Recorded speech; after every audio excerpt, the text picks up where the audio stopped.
धुळे शहरातील वाखारकर नगर या ठिकाणी आज शॉर्ट सर्किटमुळे भीषण आग लागली। शॉर्ट सर्किटमध्ये फ्रीज जळाल्याने घरातील अनेक लहान मोठ्या वस्तूंचे देखील नुकसान झाले। घटनेची माहिती मिळताच परिसरातील नागरिकांनी अग्निशमन विभागाशी संपर्क साधून घटनेची माहिती दिली। अग्निशमन विभागाचे 2 बंब घटनास्थळी दाखल होताच त्यांनी काही वेळातच आगीवर नियंत्रण मिळवलं। मात्र या घटनेमध्ये संजय सोनजे यांच्या घराचं मोठ्या प्रमाणात नुकसान झालं असून वीज वितरण कंपनीनं नुकसान भरपाई देण्यात यावी अशी मागणी सामाजिक कार्यकर्ते आणि पीडितांकडून यावेळी करण्यात आली आहे।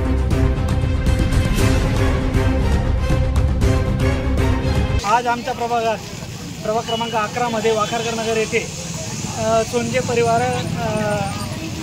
राहतात।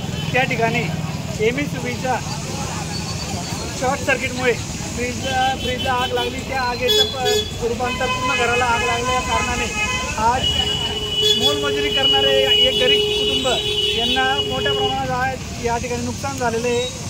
आग लागलं जसं आम्हाला समजलं त्या क्षणी महानगरपालिकेचे माजन साहेब फायर ब्रिगेडचे माजन साहेबांना कॉल केला। त्यांनी तात्काळ 2 बंब पाठवून संपूर्ण आग नियंत्रणामध्ये आणलेली आहे। परंतु या आगीमुळे आणि एमएससीबीच्या निष्काळजीपणामुळे आज गरीब कुटुंबावर खूप मोठं नुकसान झालेलं आहे। त्याची भरपाई शासनाने करून द्यावी, आपलं एमएससीबीने करून द्यावी ही प्रशासनाला मागणी करते। ब्युरो रिपोर्ट, माझा महाराष्ट्र न्यूज, धुळे।